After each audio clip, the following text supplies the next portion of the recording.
Hello everyone, welcome to literature दिल से। तो आज की इस वीडियो में हम डिस्कस करने वाले हैं रिडेम्पशन के बारे में। Redemption by George Herbert, one of the most important poems of the English metaphysical tradition.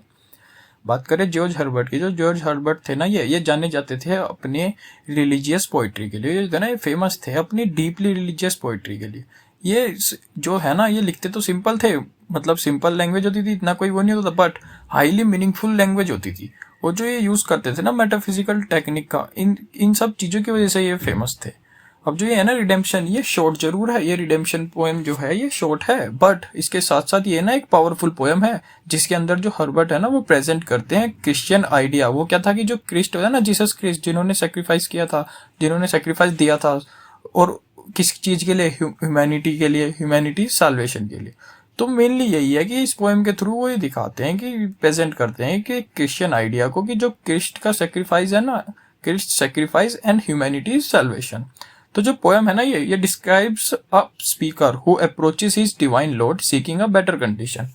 Mainly इसके अंदर एक स्पीकर है, स्पीकर के पर्सपेक्टिव से ये लिखी गई है। वो स्पीकर जाता है डिवाइन लॉर्ड के पास, उसको ढूंढता है, उसके पास जाता है अपनी कुछ कंडीशंस को लेके, मतलब वो ठीक ही नहीं होती उसकी कंडीशन, तो उसको लगता है कि उसके पास जाऊंगा तो मैं बेटर कंडीशन हो जाएगी। बट इंस्टेड जब वो उसको ढूंढता है और कुछ एक्सपेक्टेड प्लेस सोचता है वो, कि वहां पे जाके मेरे को वो लॉर्ड मिल जाएगा, बट वहां पे वो मिलता नहीं, तो वो उसको ढूंढता कहीं और। वो कहाँ पे मिलता है उसको? जब वो मिलता है तो वो मिलता है क्रॉस पे, जहाँ पे वो सफर कर रहा होता है, सफरिंग ऑन द क्रॉस। तो ये एक इसके अंदर वो है। तो जो पोएम है ना, ये ट्रांसफॉर्म कर देती है आइडिया ऑफ रिडेम्पशन को from an abstract religious concept into a deeply personal experience. तो अब बात करें इसकी इंपॉर्टेंस की, तो ये इंपॉर्टेंट होने वाली है आपके DSSB एग्जाम्स के लिए, और टीचिंग एग्जाम्स के लिए, और कॉलेज स्टूडेंट्स के लिए। तो अब इसको समझते हैं। अब थोड़ा सा अबाउट द पोएट देखते हैं। तो जो जॉर्ज हर्बर्ट है ना, बात करें इनके जन्म की, तो इनका जन्म हुआ था 1593 में, और इनकी डेथ हुई थी 1633 में। ये एक इंग्लिश पोएट थे, प्रीस्ट थे, और एक one of the major figures of metaphysical poetry थे। इनकी जो पोइट्री होती थी ना, वो डीपली इन्फ्लुएंस होती थी कुछ चीजों से। वो कौन कौन सी थी? जैसे कि क्रिश्चियनिटी से, रिलीजियस डिवोशन से, सिन से, रिपेंटेंस से, साल्वेशन से, गॉड्स ग्रेस से, और ह्यूमन रिलेशनशिप विद गॉड से। और इनकी ना एक मेजर कलेक्शन था, वो कौन सा था? वो था द टेम्पल। और जो ये है ना, ये जो द टेम्पल था, ये पब्लिश हुआ था उनके मरने के बाद 1633 में। तो ये जो रिडेम्पशन है ना, ये भी इसी के अंदर इंक्लूड है, द टेम्पल के अंदर ही। अब इसके टाइटल को समझते हैं। रिडेम्पशन, ये जो वर्ड है ना, इसका मतलब होता है साल्वेशन। इसका मतलब मेनली यही होता है कि मुक्ति, पापों से मुक्ति, मोक्ष। इसके बाद जो साल्वेशन है ना, इसका मतलब होता है मोक्ष। और बात करें तो मतलब कहने का मतलब यही है, रिडेम्पशन का मतलब यही है कि आपके जो पाप है उनसे मुक्ति, या जो चीजें हो रही होती है उनसे मुक्ति कैसे मिले। तो अगर हम क्रिश्चियनिटी में देखें, अगर क्रिश्चियन धर्म में देखें, तो जो रिडेम्पशन है ना, is closely connected with the sacrifice of Jesus Christ. अब जैसा कि जीसस क्रिस्ट जो होते हैं, जो अब एक बात बताओ, उनका आपके बारे में सुना होगा उनके बारे में, कि उन्होंने अपने आप को सेक्रीफाइस कर दिया था इसके लिए, ह्यूमैनिटी के लिए। तो वही बात यहाँ पे वो ये दिखाना चाहते हैं इस पोएट्री के। तो जो पोएम है ना, ये present redemption through the suffering and death of Christ. तो जो टाइटल है ना, therefore give us the central religious idea before the poem even begins. अब पोएम शुरू होने से पहले आपको एक सेंट्रल रिलीजियस आइडिया दे देती है ये। अब इसकी पब्लिकेशन देखे तो, बात करें इसकी पब्लिश की, तो पब्लिश हुई थी 1633 में। ट्रेडिशन देखे तो इसका मेटाफिजिकल पोइट्री है। अब इसका सेंट्रल आइडिया देखते हैं। तो सेंट्रल आइडिया इस पोएम का यही है कि जो ह्यूमैनिटीज रिडेम्पशन है ना, वो थ्रू क्रिस्ट सेक्रीफाइस है। तो इसका मतलब यही है मेनली कि जो क्रिस्ट का सेक्रीफाइस था ना, उसी से जो मानवता का उद्धार हुआ था, ह्यूमैनिटी का उद्धार हुआ है। तो जो स्पीकर है ना, वो approaches his divine lord hoping to improve his condition. But क्या होता है, ही डिस्कवर्स दैट कि जो लॉर्ड है ना, वो किसी और प्लेस पे जा चुका है। अब जब वो फाइनली उसको ढूंढ लेता है, उनको ढूंढ लेता है, तो जो लॉर्ड है ना, वो सफर कर रहा होता है ऑन द क्रॉस। तो जो स्पीकर है ना, वो रियलाइज करता है कि जो लॉर्ड है ना, वो सफरिंग इज, जो लॉर्ड की जो सफरिंग है, is connected with his own redemption. अब इसका स्ट्रक्चर देखे पोएम का, तो इसका स्ट्रक्चर ये है, इसके अंदर 14 लाइंस है, और इसको हम सोनेट लाइक रिलीजियस पोएम भी पढ़ सकते हैं।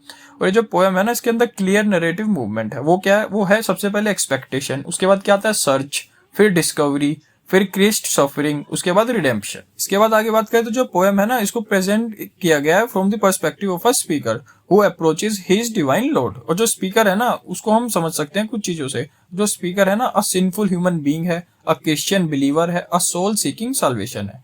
तो he approaches God with a desire for spiritual improvement. उसके बाद जो डिवाइन लॉर्ड है, वो कौन है भाई? जो लॉर्ड है ना, उसको प्रेजेंट किया गया through the imagery of a land Lord से। ये एक इंपॉर्टेंट मेटाफिजिकल कंसीट है। यहाँ पे जो स्पीकर है ना, वो खुद को इमेजिन करता है एक टीनेंट की तरह, यानी कि एक किराएदार की तरह। और जो गॉड है ना उसको वो दिखाता है एक लॉर्ड, एक लैंडलॉर्ड की तरह, कि भाई एक लैंडलॉर्ड है और वो खुद उसका एक किराएदार है। भाई किसी जमीन पे वो कर रहा है या फजल कर रहा हो या कुछ भी कर रहा हो, तो वो किराएदार हुआ और वो लैंडलॉर्ड हुआ। तो ये जो ऑर्डिनरी इकोनॉमिक रिलेशनशिप है ना, इस transform into a religious relationship. तो अब इसकी समरी समझते हैं। तो जो पोएम है ये स्टार्ट होती है स्पीकर से। जो स्पीकर है ना वो अपने आप को बता रहा होता है और डिस्क्राइब कर रहा होता है कि वो एक टेनेंट है, एक tenant of a rich lord, और बहुत टाइम से है। मतलब वो किसी एक रिच लॉर्ड का टेनेंट है और बहुत ज्यादा सालों से, काफी ज्यादा टाइम से है। तो जो लॉर्ड है ना वो पोजेस करता है ग्रेट वेल्थ। उसके बाद वो बताता है लॉर्ड के बारे में कि जो लॉर्ड है ना वो पोजेस ग्रेट वेल्थ। तो जो स्पीकर्स की कंडीशन होती है ना उस टाइम पे जो वो बता रहा था, उसकी कंडीशन इतनी बढ़िया नहीं होती, वो इतनी ज्यादा सेटिस्फैक्ट्री नहीं होती। तो वो क्या सोचता है, वो सोचता है कि भाई लॉर्ड के पास जाऊं, मैं लॉर्ड को अप्रोच करूं। तो वो क्या सोचता है, he decided to approach his lord. तो जो ये है ना ये क्रिएट कर देता है पोएम का सेंट्रल मेटाफर। यहाँ पे वो क्या है कि जो ह्यूमन सोल है ना उसको दिखाया गया है एक टेनेंट की तरह, किराएदारों की तरह, और जो गॉड है उसको दिखा रहे हैं लॉर्ड की तरह, लैंड लॉर्ड की तरह। इसके बाद आगे पढ़े तो एक में one of the most important feature आता है पोएम का। वो क्या होता है, वो यही होता है द टेनेंट लैंडलॉर्ड मेटाफर। तो जो स्पीकर्स की रिलेशनशिप था ना गॉड के साथ, उसको प्रेजेंट किया गया through an everyday economic relationship से। तो इसमें दिखाया गया है जो टेनेंट है ना, अब भाई कोई भी किराएदार होता है वो डिपेंड होता है अपने लैंडलॉर्ड के ऊपर। उसी तरह सिमिलरली जो ह्यूमन बींग्स है ना वो डिपेंड होते हैं गॉड के ऊपर। भाई वो भी डिपेंडेंट है गॉड के ऊपर, सही बात है। तो जो मेटाफर है ना ये एम्फेसाइज करता है डिपेंडेंस को, ओनरशिप को, पॉवर्टी को, ग्रेस को और स्पिरिचुअल नीड को। और ये जो है ना this is a characteristic feature of metaphysical poetry.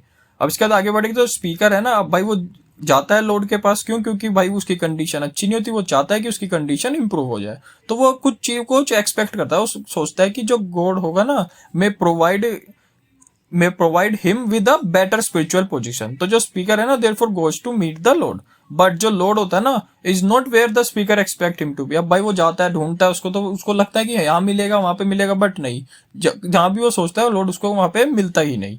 तो जो स्पीकर है ना लर्न्स दैट की जो लॉर्ड है ना has gone to another place. अब भाई उसको लगता है कि ये चीज की हो कहीं और है, तो वो ये है ना यहाँ पे क्रिएट करता है एक एलिमेंट ऑफ अनसर्टेनिटी को। तो जो स्पीकर है वो यहाँ पे गिव अप नहीं करता भाई, वो इंस्टेड वो उसको फॉलो करता है कि हाँ मैं फॉलो करूंगा लॉर्ड को, कहीं पे तो मिलेगा। तो जो ये फिजिकल जर्नी है ना देयरफॉर ये becomes a metaphor for the soul's spiritual search. इसके बाद क्या होता है, इसके बाद जो स्पीकर है ना वो फाइनली ढूंढ लेता है लॉर्ड को। अब उसके बाद क्या होता है, जो ये डिस्कवरी है ना ये शॉकिंग होती है बहुत ज्यादा। क्यों? क्योंकि भाई जो लॉर्ड है ना वो कोई वेल्थ या पावर को एंजॉय नहीं कर रहा होता, इंस्टेड वो सफरिंग में होता है, वो ज्यादा सफर कर रहा होता है। तो जो पोएम है ना यहाँ पे वो मूव होती है from wealth to poverty, power to suffering और एक्सपेक्टेशन से रिविलेशन की तरफ। अब वो क्या होता है, वो क्या डिस्कवरी होती है, वो ये होती है कि जो स्पीकर है ना वो ये ढूंढता है कि जो क्रिस्ट है ना भाई वो एक सफरिंग में है, in a state of suffering में है। तो जो ये है ना यहाँ पे this is the central turning point of the poem. तो जो लॉर्ड है, जो कि the lord whom the speaker imagined as a wealthy and powerful landlord, but वो यहाँ पे क्या होता है, यहाँ पे वो एसोसिएटेड होता है क्रॉस के साथ, द क्रॉस के साथ। तो जो क्रिश्चियन है ना, the Christian meaning becomes clear. Christ जो है ना has accepted suffering for humanity. तो यहाँ पे यही दिखाया गया कि जब वो लॉर्ड को ढूंढता है तो वो देखता है लॉर्ड को क्रॉस के पास। अब जैसा आपने देखा था वो जीसस क्राइस्ट जो थे वो क्रॉस पे उनको हैंग कर दिया गया था, तो वो वही दिखा रहे हैं यहाँ पे कि जो क्रिस्ट है ना उन्होंने खुद को, अपनी सफरिंग को चालू रखा, खुद को सेक्रीफाइस किया ह्यूमैनिटी के लिए। तो जो सफरिंग थी ना क्रिस्ट की, ये रिप्रेजेंट करती है central Christian doctrine of redemption को। ह्यूमन बींग्स जो होते हैं ना भाई वो सिंफुल होते हैं, वो पापी होते हैं, और वो स्पिरिचुअली ना पुअर होते हैं, आध्यात्मिक रूप से भाई वो गरीब होते हैं। तो जो क्रिस्ट है ना उन्होंने भाई सेक्रीफाइस कर दिया खुद को ह्यूमैनिटी के लिए। तो यहाँ पर कितनी बड़ी बात दिखाई जा रही है। तो जो ये देयरफॉर है ना क्रिस्ट सफरिंग जो है वो becomes the means of human salvation. जो क्रिस्ट की सफरिंग थी ना वो एक मतलब बन जाता है ह्यूमन की मोक्ष के लिए, यानी कि ह्यूमन को जो मोक्ष मिल रहा है ना वो क्रिस्ट की सफरिंग से मिल रहा है, उनको जो उद्धार हो रहा है। तो जो स्पीकर्स है ना यहाँ पे पर्सनल सर्च है जो स्पीकर्स की, becomes part of a much larger Christian story. अब इसकी एंडिंग को देखें तो इसकी एंडिंग है ना वो पावरफुल है। क्यों? क्योंकि जो स्पीकर है ना वो finally discovers the Lord through suffering. और जो उसका एक्सपेक्टेड था ना कि जो लॉर्ड होगा वो वेल्दी होगा, नहीं, वो उसके बदले वो replaced by the suffering Christ. अब जो ये है ना ये क्रिएट कर देता है एक ड्रामेटिक रिवर्सल को। जो स्पीकर्स का सर्च था ना, search for worldly improvement becomes a discovery of spiritual redemption. और देयरफॉर जो ये पोएम है ना अब ये मूव कर जाती है from personal need to divine sacrifice and finally to redemption. तो इसके साथ इसकी समरी खत्म हो जाती है। अब इसकी ना मेजर थीम्स देखते हैं। सबसे पहले रिडेम्पशन, तो ये जो है ना ये सेंट्रल थीम है इसकी, ऑब्वियसली बात है। तो जो स्पीकर है ना, अब यहाँ पे देखे तो अगर हम स्पीकर डिस्कवर्स दैट की जो साल्वेशन है ना वो कम्स थ्रू क्रिस्ट सफरिंग, ये तो आपको ऊपर समझ ही गए कि भाई जो साल्वेशन है, जो मोक्ष की प्राप्ति हुई है वो कहाँ से आई, वो आई है हमें क्रिस्ट की सफरिंग से। तो जो रिडेम्पशन है ना is therefore not achieve through wealth और वर्ल्डली पावर, बल्कि वो कहाँ से आई है, वो आई है सेक्रीफाइस से, सफरिंग से और डिवाइन लव से। नेक्स्ट देखे तो क्रिस्ट सेक्रीफाइस, तो जो क्रिस्ट का सेक्रीफाइस है ना is this central to the poem. तो जो लॉर्ड है ना गिव्स हिमसेल्फ फॉर ह्यूमैनिटी, अब जैसा मैंने आपको ऊपर बताया था कि लॉर्ड ने जो अपने आप को दे दिया है ह्यूमैनिटी के लिए, तो उनकी जो सफरिंग है ना वो becomes an expression of divine love, और जो वो क्रॉस था therefore represent the ultimate sacrifice. Next देखे तो human sin and spiritual poverty, तो जो है ना स्पीकर्स डिससेटिस्फैक्शन वो रिफ्लेक्ट करता है ह्यूमैनिटी स्पिरिचुअल कंडीशन को।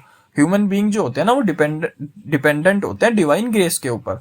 जो स्पीकर्स है ना वो initially desire for a better condition can be understood as the desire for spiritual improvement, forgiveness, salvation और बात की तो डिवाइन ग्रेस।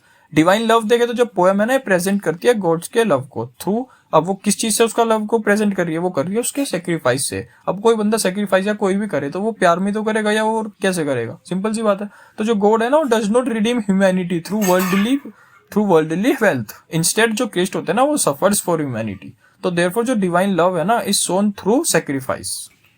अब इसके कुछ इंपॉर्टेंट सिंबल्स देखते हैं। सबसे पहले बात करें तो द लॉर्ड की या लैंड लॉर्ड की, ये रिप्रेजेंट कर रहे थे यहाँ पे गॉड को, क्रिस्ट को, डिवाइन अथॉरिटी को, स्पिरिचुअल प्रोवाइडर को। टेनेंट की बात करें वो रिप्रेजेंट कर रहे थे ह्यूमन सोल को, ह्यूमन डिपेंडेंस को, स्पिरिचुअल पॉवर्टी को, सिंफुल ह्यूमैनिटी को। वेल्थ देखे तो जो वेल्थ है ना लॉर्ड्स वेल्थ वो रिप्रेजेंट कर रही थी डिवाइन एबंडेंस को। बट बाद में पोएम के अंदर ये चीज है ना रिवर्स हो गई थी, ये जो इमेज थी ना रिवर्स हो गई थी थ्रू क्रिस्ट सफरिंग। उसका द क्रॉस देखे तो वो रिप्रेजेंट कर रहा था सेक्रीफाइस को, सफरिंग को, साल्वेशन को, डिवाइन लव को, रिडेम्पशन को। अब इसके कुछ इंपॉर्टेंट कोटेशंस देखते हैं। तो सबसे पहले having been tenant long to a rich lord, यहाँ पे जो है ना ये एस्टेब्लिश करते हैं सेंट्रल जो था ना वो सेंट्रल मेटाफर जो था इसके अंदर किराएदार और लैंडलॉर्ड का।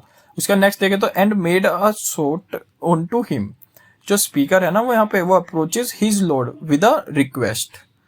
नेक्स्ट देखे तो जो to give me but a cottage, तो स्पीकर्स की जो यहाँ पे ना रिक्वेस्ट जो है स्पीकर्स रिक्वेस्ट वो सजेस्ट करती है his desire for a better condition. अब इसकी क्रिटिकल एप्रिसिएशन करें जो रिडेम्पशन है ना is a fine example of George Herbert's religious metaphysical poetry. तो जो पोएम है ना ये takes an ordinary economic relationship and transform it into a profound spiritual metaphor. और जो ये था ना टेनेंट और लैंडलॉर्ड का था, किराएदार और मालिक का जो था लैंडलॉर्ड का रिलेशनशिप, ये अलाउज हर्बर्ट टू एक्सप्लोर क्या, ह्यूमन डिपेंडेंस को, डिवाइन अथॉरिटी को, सिन को, स्पिरिचुअल पॉवर्टी को, ग्रेस को, साल्वेशन को। और जो पोएम है ना ये शॉर्ट है बट ये थियोलॉजिकल मीनिंग जो है ना इसका वो एक्सट्रीमली डीप है। और ये जो है ना its greatest achievement is the transformation of the Christian story of Christ suffering into a personal spiritual journey. अब अगर मैं आपको 1 मिनट रिवीजन दूं तो 1 मिनट रिवीजन इसका यही है कि आपको ये चीज याद रखनी है। सबसे पहले टीनेंट वो कौन थे, ह्यूमन सोल को दिखाया था, लॉर्ड गॉड या क्रिस्ट। उसके बाद सर्च आता है, सर्च स्पिरिचुअल जर्नी के लिए, सफरिंग क्रिस्ट का जो सेक्रीफाइस था, क्रॉस साल्वेशन और लास्ट में क्या रिडेम्पशन, ह्यूमैनिटी स्पिरिचुअल साल्वेशन। अब कंक्लूजन में आए तो ये जो रिडेम्पशन है ना ये शॉर्ट है बट उसके साथ साथ डीपली मीनिंगफुल रिलीजियस पोएम है। और जो इसके अंदर जॉर्ज हर्बर्ट है ना वो यूज करते हैं simple image of a tenant की जो कि approaching his landlord to express one of Christianity's deepest idea, the redemption of humanity through Christ sacrifice. और जो पोएम है ना ये कंबाइन करती है रिलीजन को, मेटाफिजिकल कंसीट को, पैराडॉक्स को, ड्रामा को और इमोशन को। और जो स्पीकर है ना वो begins by seeking a better personal condition but उसकी जो सर्च है ना वो ultimately leads him to the suffering Christ. और ये जो ट्रांसफॉर्मेशन है ना ये transformation is the heart of the poem. Therefore जो रिडेम्पशन है ना is not simply a poem about suffering, ये जो पोएम है ना ये अबाउट है सेक्रीफाइस, डिवाइन लव, साल्वेशन और बात करें तो रिडेम्पशन। तो बस आज के लिए इतना ही, धन्यवाद।